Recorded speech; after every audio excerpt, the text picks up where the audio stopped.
All right, The Purge, episode 5. We're at that halfway point. As you can see, I got the podcast thing set up here. We recorded a little bit tonight, a little morsel, just to see how that was all going to play out. And I think we're good to go now. So look forward to that in the future. So anyway... So yeah, we're at the halfway point of this show, man, and I want things to pick up just a little bit. Just a little bit. There's certain things that I'm just like, okay, really? Like Rick and Jenna's storyline and Jane's storyline, I'm just like 5 episodes in, and I feel like not much has happened for them. It's like, let's go. Any movement that's really happening in this right now is Miguel. And I know that he's kind of the main character. But Jenna's story. And then oh my God. You won't even talk about it. Joe? At the end of every single episode for 2 seconds. Then they tease like something's going to happen. And then boom, credits. Fuck that. Fuck the ending of this episode. Joe going at those guys. I was like, all right, here we go. Let's see some action. End it strong. Cut. Credits. Bullshit. No fucking way. That was nonsense. So anyway, we find out that Penelope was dating this crack addict, the guy who bought her at the end of the last episode, and that she got into drugs with him. Miguel beat the shit out of this guy, cracked his freaking ocular cavity right here, the socket right there, boom, and his eye popped out. That's why he has a scar and everything. Reminds me of the story Johnny Knoxville was talking about on his injuries on that film Action Point, which weirdly I have yet to see, which is so odd because I was such a huge CKY, Jackass, all that stuff. I was crazy into that once upon a time. And Action Point is something that I'm sure I would really enjoy. Especially it has Chris Pontius in it as well, but I just never got around to it. But yeah, he broke his ocular, like his socket right here, and boom, his eye kept popping out. It was gnarly, and we get this. It also reminds me of spoilers for The Walking Dead, season 7, 8? No, season 7. Season 7, yeah. Glenn, oh my God, the eyeball thing, that was horrendous. And yeah, I mean, to think that her ex-boyfriend conveniently finds her at this like carnival circus thing, that's a stretch for sure. But the fact that she would have had to be on that bus by the Colt, being delivered, picked up, taken over, this and that. I'm sure that this could be explained away, or maybe it was and I missed it. Like he paid the guy to go pick her up from this Colt. I mean, if he said it, I honestly missed it. I don't think that's what was said, but it's possible, I suppose. And he has her in this tent. I guess it's the witch trial, so people pay to burn people at the stake. There's some evil sons of bitches, man. Of all the ways you don't want to go, being burnt to death is one of them. So I guess he picks the most hardcore death for her. Oh, God. These people who just can't get over the loss of their exes. It's like, get the fuck over it and find someone else, you loser. But he's a drug addict. What can you say? So all these daggers are handed out to Rick and Jenna's characters. Yeah, man, their storyline is just like, they're at the party.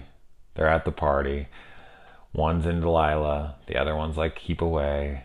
The dad comes around. He's kind of scary. He kills a guy. They're at the party. They don't want to be a part of some of the things that are going on. They're at the party. Finally, something happened in this one where those guys that had the little outpost set up and they were killing any rich people. The maid was a little plant there to let them in or track it or whatever the hell she was doing there, but she was part of this rebellion, and she goes in and she lets Jenna and Rick go knowing that they're not one of them, but she says that Lila's family, whatever the hell their names are, I can't remember, whatever, it doesn't matter. that none of them are safe tonight.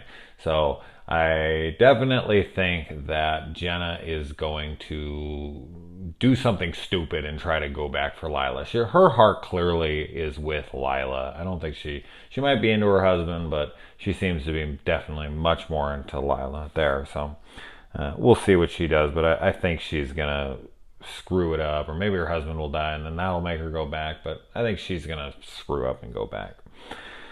I've been saying this from the first episode though, that like that maid is off and she's in on something. Something was going on with her. So I mean, I wasn't a great guess or anything. She was acting very off, and I'm not patting myself on the back, but I'm just saying I figured something was up with her, and we finally found out what. I did like to see all the rich people under siege and getting killed off. That was great. Then Jane decides to leave these chicks because they want to brand this guy with a pig, says pig across his forehead. Very girl with the dragon tattoo type. Lisbeth Salander on him, but Jane's just not having it. She's all super hoity-toity now. She hired this hitman to kill her boss, not within the last year, and all of a sudden she just is Miss Perfect, and she's like, I don't want anything to do with that. And it's like, you walked in on this guy raping this girl, and when he came, when they pulled him away from her, he's like, this is the law. Like, he thinks he's obligated to go out and rape or murder or something. I mean, I don't know. Maybe that's the way some of these idiots think. But she just walks out on them. And just goes, grabs a car and decides, I'm going to just drive around on Purge night by myself. Get the fuck out of here. Her all of a sudden just having this conscience and going around and telling everyone what they should and shouldn't do is pissing me off. I think the actress that's playing her is giving an excellent performance, like her dramatic scenes where she's like crying in the car and all that. I think the acting from her is fantastic. But the character herself is really fucking just bugging me. It's like, oh God, stop. Like, can't you see where these people are just like, there's a better way, trust me, and all this. It's like, what? Let me listen. What's your better way? Please enlighten me. How are you going to stop this rapist from doing this? He clearly does this probably every single year, and we're going to mark him so that they know that this is a predator. Even when it's Purge night, man, it's like, no, people need to know that this guy is a rapist. You're not just saving this shit for Purge night. I mean, he might, but regardless, at least they know. Now, Jane going out and seeing, these scenes always make me laugh in the Purge movies, and in this episode where the guy's coming down the street and he's just firing his flamethrower, and then the other people are just on top of the thing and they're shooting their guns. And I get it, it's supposed to be, stylish and visually appealing, so it's a cool shot. But really think about it in context. These guys are it just so happens that Jane just was there in the moment when this guy decided to blast off his flamethrower and they started firing into there for no reason. I mean, the Purge at this point has been going on for like 5 or 6 hours. So how often is that guy blowing fucking flames everywhere and those girls shooting guns into the air? There's no one around. They're blasting heavy metal music, so they know everyone knows they're coming. So just in context, let's say that. I get it, it's a silly show and all that stuff, and it's just supposed to be visually cool, but when I think of it logically, and for somebody who's really into the writing side of things, and I feel like this should be better written in that moment. It's like, really, would they fucking just be... And they don't even serve any purpose. It's there purely to just remind the audience, like, oh, there's scary people out there. We knew that. And to be stylish. But it serves no purpose to the story, and it's absolutely ridiculous in my opinion. Why would they be doing that? They'd be out of bullets and he'd be out of fire in 2 blocks. So it actually kind of reminded me of Mad Max Fury Road with the freaking the Doof Warrior, that guy, and he's blind, and that's his whole purpose. It just kind of reminded me of that because he's like shooting flames out the front of his gun. I want to say that is where that came from.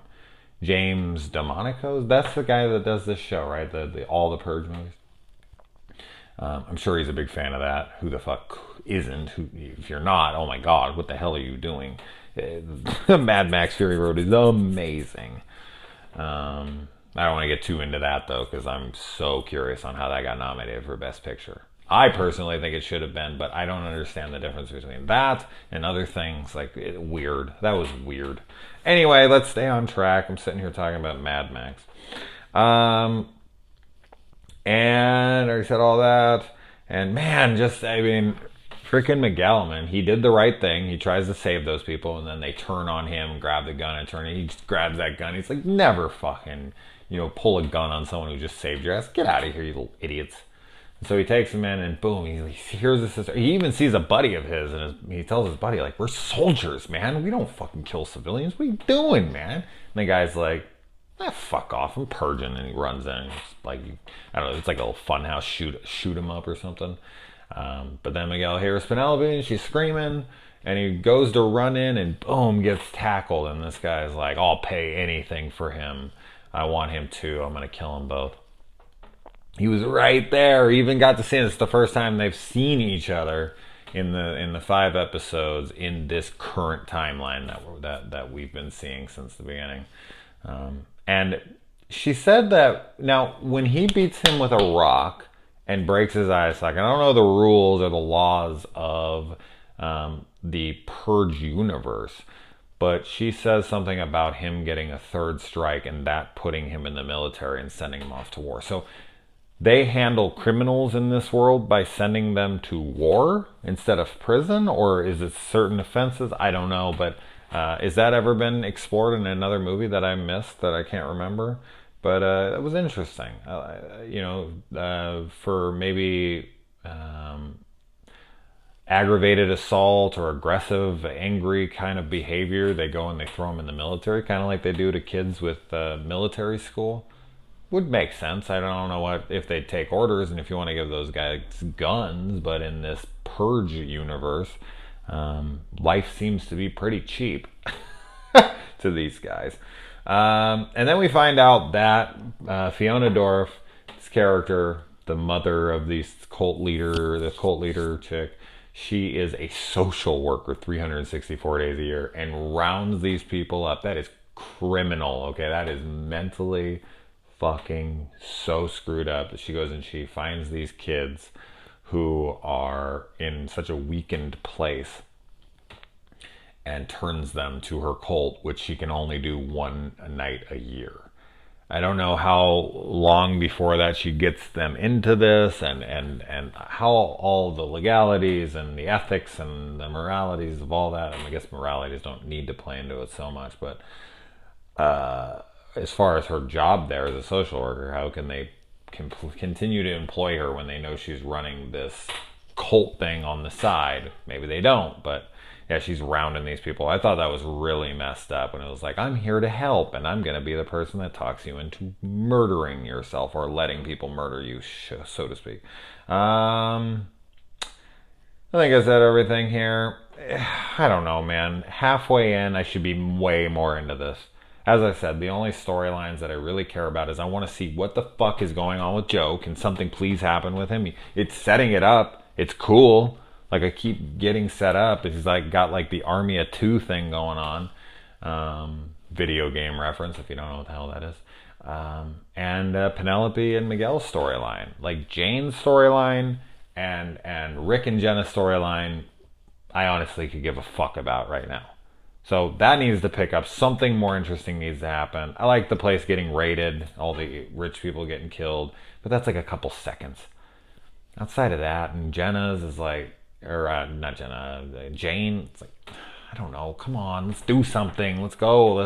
Just having her regretting this and crying and regretting this and crying and keeping it hush-hush and regretting it and crying, like, can't continue to keep doing the same thing. So hopefully it picks up. How are you guys feeling about this? Did you enjoy this episode? Are you done with this show?